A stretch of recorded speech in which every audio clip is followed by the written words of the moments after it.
अरहन्ताणं नमो अरहन्ताणं नमो अरहन्ताणं। आपको छोटी बात लगती होगी कि हम तो इतने इतने बड़े अभ्यास कर चुके, इस परेड ग्राउंड में न जाने क्या क्या कर चुके और इतने बड़े हो गए, पढ़े लिखे भी हैं, इतना काम किया है और अब हमें बताया जा रहा है कि दीर्घ श्वास लें, ऐसा श्वास लें। बड़ी छोटी सी बात लगती है, अटपटी बात लगती होगी कि ये क्या हम बच्चे हैं जो इस प्रकार की बातें बताई जाए? शायद ये एक प्रश्न पैदा हो सकता है, पर मैं ये मानता हूं आज हिंदुस्तान की 70 करोड़ लगभग जनता यदि सही ढंग से श्वास लेने लग जाए तो शायद एक नई पीढ़ी का निर्माण हो सकता है। नया चिंतन, नया जीवन और जीवन की नई पद्धति का निर्माण हो सकता है। हमारी गलत श्वास की पद्धति के कारण इस प्रकार की मनोविकृतियां पैदा होती है कि आने वाली पीढ़ी भी उससे बच नहीं पाती। श्वास का इतना प्रभाव होता है हमारे जीवन पर, आवेगों पर तब तक नियंत्रण नहीं किया जा सकता जब तक सही ढंग से श्वास नहीं लिया जाता। सही ढंग से श्वास लेना बड़ी अद्भुत बात है, किंतु पता नहीं कुछ गलत मान्यताएं हैं। हमारा दूसरा शिविर चल रहा था, प्रशिक्षण शिविर, सी स्कीम में डॉक्टर कासलीवाल जो इस विषय के बहुत विशेषज्ञ हैं उपस्थित थे। मैंने कहा कि श्वास लेते समय पेट फूलना चाहिए और श्वास छोड़ते समय पेट सिकुड़ना चाहिए। उन्होंने कहा यह कैसे होगा, ये कैसे होगा? बड़ा आश्चर्य हुआ उनको। कुछ विद्यार्थी कहते हैं कि हमें तो पुस्तकों में यही पढ़ाया जाता है कि सीना फूलना चाहिए, पेट फूलने की कोई जरूरत नहीं है। क्योंकि हम श्वास लेते हैं तो श्वास फेफड़े से आगे नहीं जाता।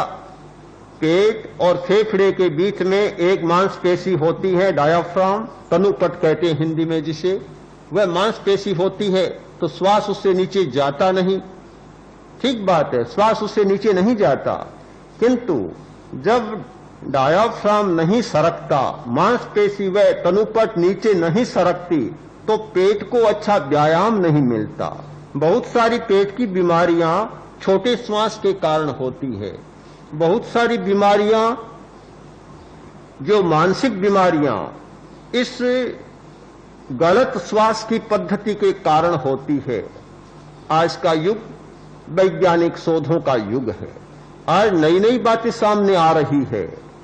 हम लोग जो ज्यादा उपेक्षा करते हैं या तो श्वास की या भोजन की। भोजन के बारे में बहुत लापरवाह है, कोई ध्यान नहीं देते। इतना ही अर्थ समझ रखा है कि पेट भर लेना, बस बात समाप्त हो गई। अब कोरी रोटियां ही रोटियां खा ली, कोरा कार्बोहाइड्रेट खा लिया, कोरा श्वेत सार खाया, पेट तो भर गया, पर परिणाम क्या होगा कि सारा शरीर का संतुलन बिगड़ जाएगा। मन का संतुलन भी बड़ा खतरनाक होता है तो शरीर का संतुलन भी बड़ा खतरनाक होता है। संतुलित भोजन और संतुलित मन, ये दो स्थितियां होती है तो हमारी सारी गतिविधियां ठीक चलती है। असंतुलित भोजन में जो चाहिए, वसा की भी जरूरत, चिकनाई की भी जरूरत होती है, लवण की जरूरत होती है, विटामिन्स की जरूरत होती है, क्षार की जरूरत होती है। ये सारी आवश्यकताएं होती है, प्रोटीन भी आवश्यक होता है। सब कुछ मिलता है तो मस्तिष्क भी ठीक काम करता है, सारा तंत्र ठीक काम करता है। अन्यथा अनेक मानसिक विकृतियां पैदा हो जाती है। पहले यह माना जाता था कि मानसिक रोग मानसिक कारणों से पैदा होते हैं, किंतु आज यह बदल गया चिंतन। आज ये हो गया कि असंतुलित भोजन के कारण, कुपोषण के कारण बहुत सारी मानसिक बीमारियां होती है।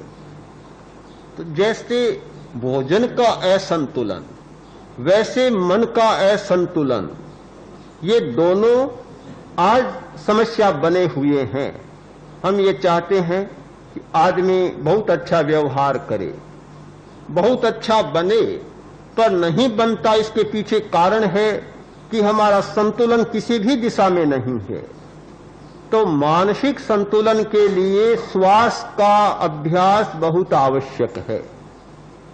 श्वास में केवल आप प्राणवायु ही नहीं लेते हैं और ऑक्सीजन ही नहीं लेते हैं, उसके साथ अनेक तत्व आपके शरीर में जाते हैं। प्राण शक्ति भी उसके साथ शरीर में जाती है। हम जो जी रहे हैं केवल इन मिनरल्स, विटामिन्स के आधार पर ही नहीं जी रहे हैं। सबसे बड़ा जीवन का आधार है हमारी प्राण शक्ति। प्राण शक्ति रहती है तो आदमी अच्छे ढंग से जीता है, और प्राण शक्ति चुक जाती है तो 1000 दवाइयां, 1000 उपाय, 1000 डॉक्टर मिल जाएं, किसी को बचाया नहीं जा सकता। तो जीने का मुख्य आधार है हमारी प्राण शक्ति। हम दीर्घ श्वास के अभ्यास के द्वारा प्राण का भी संग्रह करते हैं। प्राण कहीं से खरीदना नहीं पड़ता, कहीं से लाना नहीं पड़ता। हमारे आसपास बहुत है, पूरा आकाश मंडल प्राण से भरा है। आजकल कुछ तो फर्क पड़ गया, इतना प्रदूषण हो गया, इतना प्रदूषण कि प्राण तत्व भी कम होने लग गया। फिर भी अभी तक हिंदुस्तान में यह सुरक्षा है कि उतना प्रदूषण नहीं है। अभी भी प्राण तत्व काफी बचा है।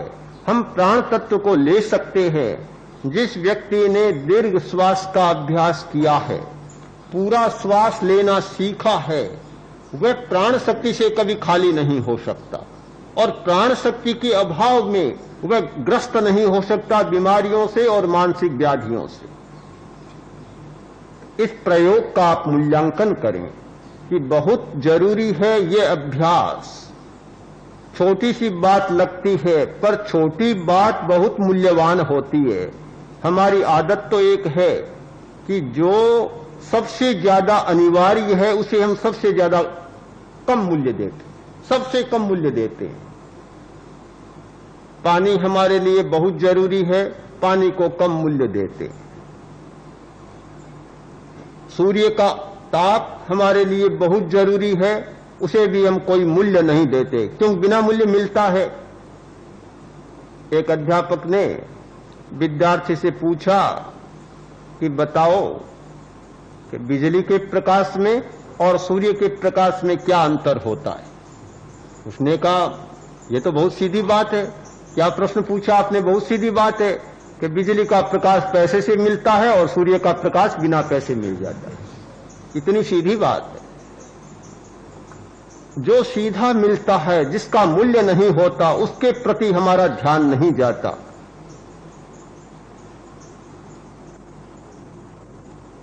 श्वास, हवा बिना पैसे मिलती है, हमारा ध्यान केंद्रित नहीं होता। रोटी का मूल्य है तो बहुत सावधानी बरतते हैं, कपड़े का मूल्य है तो बहुत सावधानी बरतते हैं, मकान का मूल्य है तो बहुत सावधानी बरतते हैं। जिनका मूल्य है उनके प्रति हम सावधान हैं, और जिनका मूल्य नहीं है उनके प्रति हम सावधान नहीं है। किंतु अनिवार्यता की दृष्टि से देखें, रोटी के बिना एक आदमी 100 दिन जी सकता है, 100 दिन। हमारे कुछ साधु साध्वियां ऐसे हैं जिन्होंने 100 दिन तक कुछ भी भोजन नहीं खाया, 6 महीने तक कुछ भी नहीं खाया। 6 महीने का उपवास करने वाले लोग आज भी हैं, और ऐसे भी लोग हैं 12 महीने तक केवल छाछ के ऊपर आने वाले पानी के सिवाय कुछ भी खाया नहीं और पिया नहीं। उधर मेवाड़ में छाछ को गर्म करते हैं और ऊपर जो पानी आता हरा हरा, उसे बोलते हैं आँच। उस आँच को पीकर और 12 महीने का पूरा समय बिताया, न कुछ खाया और न पानी भी पिया। ऐसे लोग हैं। तो खाए बिना तो बहुत दिन रहा जा सकता है, पर पानी पिए बिना नहीं रहा जा सकता, बहुत कम दिन रह पाते। श्वास लिए बिना अगर मैं आपसे कहूं कि 10 मिनट बिल्कुल श्वास न लें, कौन मानेगा इस बात को? एक व्यक्ति भी शायद यहां नहीं होगा। 10 मिनट की बात मैंने बहुत कह दी। 1 मिनट भी श्वास न लें, 1 मिनट में तो जी घबराने लग जाएगा। किसी किसी का कोई अभ्यास किया हुआ हो तो बात छोड़ देता हूं, पर सामान्य आदमी का जी मचलाने लगेगा, ऐसा लगेगा कि जी तो निकल रहा है, नहीं रहा जा सकता। अनिवार्यता श्वास की ज्यादा है या रोटी की ज्यादा है? श्वास की ज्यादा है। अनिवार्यता तो है, पर बिना पैसे मिलता है, इसलिए उपेक्षा श्वास की ज्यादा होती है, रोटी की कोई उपेक्षा नहीं करता। हम इस बात पर ध्यान केंद्रित करें। आप जो प्रयोग कर रहे हैं, एक प्रकार से जीवन की नई पद्धति को समझने का अभ्यास कर रहे हैं कि हमारे जीवन की पद्धति यह होनी चाहिए कि जिसका जितना मूल्य उसे उतना मूल्य देना हम समझ लें। अधिक मूल्य है और कम मूल्य दिया जाता है, वह सामाजिक जीवन अच्छा नहीं होता। संस्कृत के काव्य में, महाकाव्य में एक वचन आता है कि पूज्य पूजा व्यतिक्रमे। जहां पूज्य की पूजा का व्यतिक्रम होता है वहां समस्याएं पैदा होती है। जो जितना पूज्य उसकी उतनी पूजा होनी चाहिए। आज की हमारी सामाजिक पद्धति, जीवन की पद्धति ऐसी बन गई कि जिसका जितना मूल्य उसका उतना मूल्य नहीं आंका जा रहा है। हमें श्वास का सबसे ज्यादा मूल्यांकन करना चाहिए। दूसरी बात, प्राण शक्ति का सबसे ज्यादा मूल्यांकन करना चाहिए। प्राण शक्ति का प्रयोग, दीर्घ श्वास का प्रयोग और फिर आने वाले जो प्रयोग हैं, एक प्रयोगों की ऐसी श्रृंखला कि जिसका जितना मूल्य उसे उतना मूल्य दिया जाए, एक नई जीवन की पद्धति बनेगी। इसका परिणाम यह होगा कि अनायास मानसिक संतुलन स्थापित होगा।